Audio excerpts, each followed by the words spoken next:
I used to think revenge was a simple, brutal thing, a flash of violence in a dark moment. I was wrong. What Daniel Foster planned wasn't an act of passion.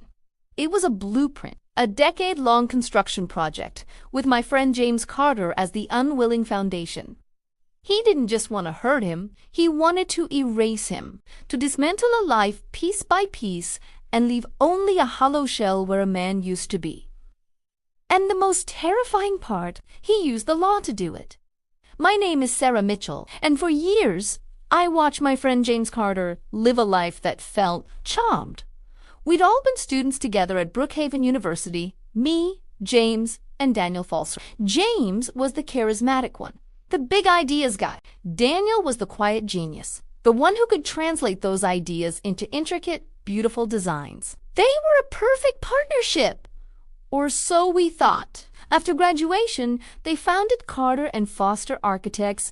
James was the face-charming clients, winning bids splashed across magazine spreads. Daniel was the engine, locked in his studio, drafting the structures that would become landmarks. Their signature project was the Granville Plaza, a mixed-use development that won every award you can think of. The night they accepted the Sterling Architectural Prize, James gave a dazzling speech. Daniel stood a few feet behind him, smiling faintly. I remember catching his eye and giving him a thumbs up. He just nada. The crack, when it came, was public and devastating. A major project in the Pacific Northwest, a cliffside cultural center, ran catastrophically over budget. The client sued, the financial press descended, and in a press conference that was replayed for weeks, James Carter stood alone. He expressed his deepest regrets, cited unforeseen geological complications, and announced that his partner, though Neil Foster, the project's lead designer, had resigned due to the stress and was pursuing other opportunities. He threw Daniel to the wolves. He framed the collapse as a design flaw, not a budgeting or management failure. The narrative was set. Daniel was the reclusive, unstable artist who'd failed. James was the responsible leader picking up the pieces. The firm was dissolved. Daniel was black. He lost his license after a brutal ethics review based on James's testimony. He declared bankruptcy. I tried to reach him, but he'd vanished. His apartment was empty. Beopli said he'd had a breakdown, maybe moved back to some small Midwestern town. We all moved on. James weathered the scandal, rebranded as James Carter and Associates, and was somehow doing okay. Not great, but okay.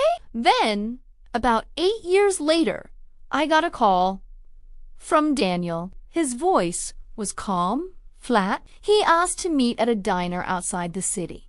He looked different, not broken.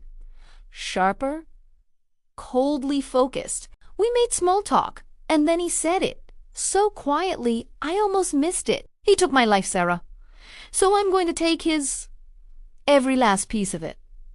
I laughed, nervously. Don, don't talk like that. He didn't smile. I'm not talking about murder. That's for amateurs.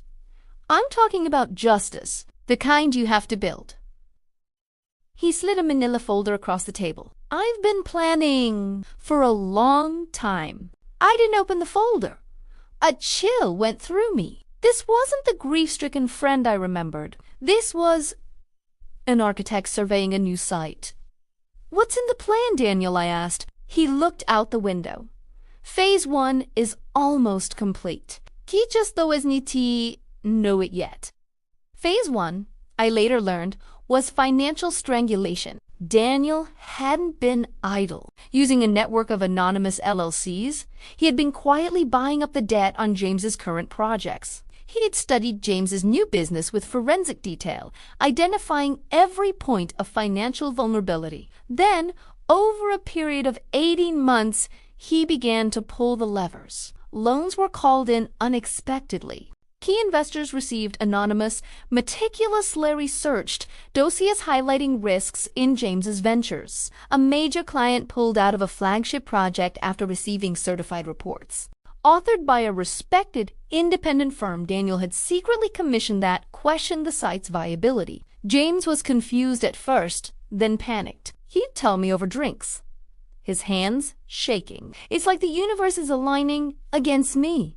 Sarah, bad luck after bad luck. It wasn't luck.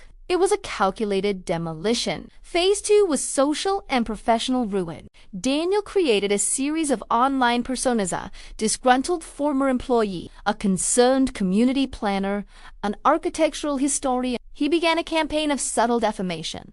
Not with wild accusations, but with half-truths and pointed questions posted on industry forums and local community boards. Isn't it strange how the Granville Plaza's maintenance costs are so high? Has anyone independently verified the soil reports for the Carter project on Elm? The seeds of doubt were planted. Invitations to speak dried up. His board positions were not renewed. Then came the masterpiece. Daniel, using a pseudonym, entered and won a national design competition that James had also entered. The winning design was stunning, revolutionary. At the Gala Awards ceremony, which James attended hoping to network, the winner was announced. Daniel Foster walked onto the stage. The room fell silent. He took the microphone, looked directly at James, and said, "This design is dedicated to the principle that true foundation cannot be stolen. It can only be earned." He didn't mention James by name. He didn't have to. The industry gossip machine did the rest. James was now a pariah, a punchline. The final phase was personal.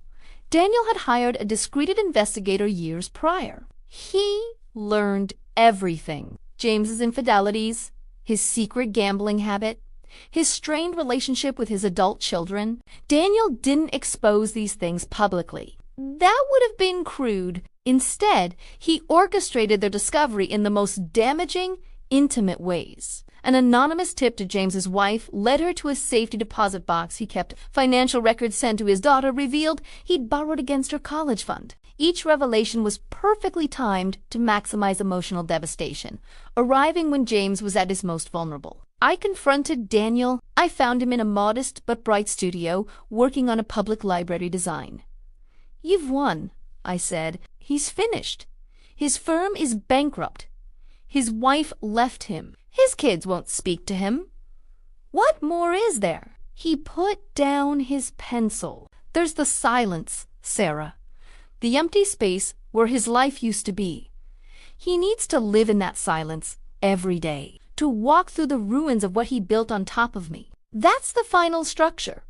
James Carter is a ghost now. He lives in a rented room in Cedarwood. He works a desk job at a supply company. He has no friends left. Sometimes he calls me, his voice slurred, asking the same unanswered question. Why? Why is this happening to me?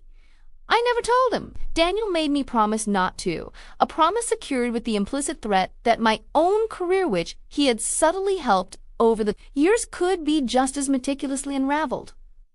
I am complicit. Daniel Foster walks free. He's considered a brilliant, if eccentric, comeback story. A man who overcame adversity. He gives lectures on ethical design. I look at both of them, the ghost and the architect, and I'm not sure who was more destroyed. James had his life taken from him. But Daniel, he had to become something else to do it. He had to live in the cold, detailed schematics of hatred for a decade. He got his revenge. A perfect, legal, airtight construction. But sometimes, when I see him at a distance, standing so still, I wonder, did he leave a hollow space in the blueprint for himself, too?